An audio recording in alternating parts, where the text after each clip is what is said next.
At 9 a.m. on July 14th, 2012, friends Benjamin Linden and Ryan Solis were surfing near Wedge Island in a bay locally known as Dolphins off the coast of Western Australia.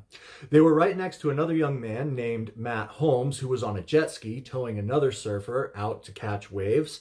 And the two, Ryan and Benjamin, were sitting about 100 meters offshore. They were just sitting there waiting to catch the next big wave when Ryan looks off into the water, and beneath him he sees this huge dark shape swimming along the ocean floor, and he immediately recognizes what it is, and he yells over at Benjamin, "We have to go in now." So they start paddling towards shore when all of a sudden this massive 5-meter long great white shark comes rocketing to the surface. It almost breaches right next to Ryan, right on his right side, so close that the spray from its gills sprays all over Ryan.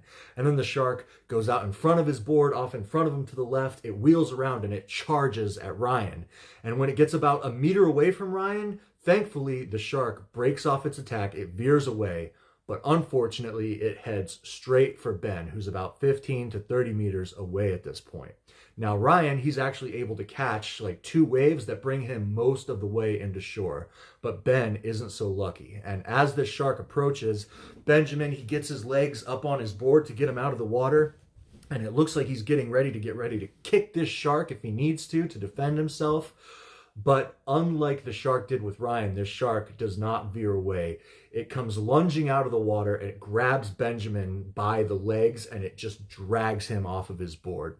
Now, Matt Holmes, the guy on the jet ski, he's watching this whole thing take place. So he tows his mate into shore as fast as he can. He turns around, he speeds back out there to try and help. And when he gets to Benjamin's body, Benjamin is lying face down in the water.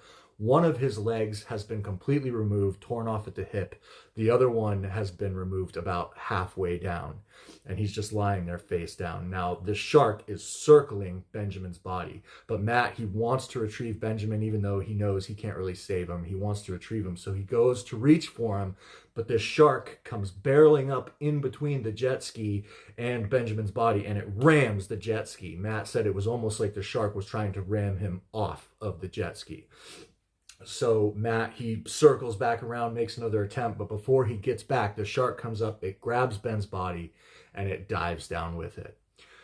Matt would go back to shore, he would grab Ryan, the two of them would go out, and they would search for Benjamin's body. They would call 000, authorities would come out, a 3-day search was launched, nothing was ever found except for the surfboard with a big bite taken out of it. Benjamin was only 24 at the time he was killed by this shark.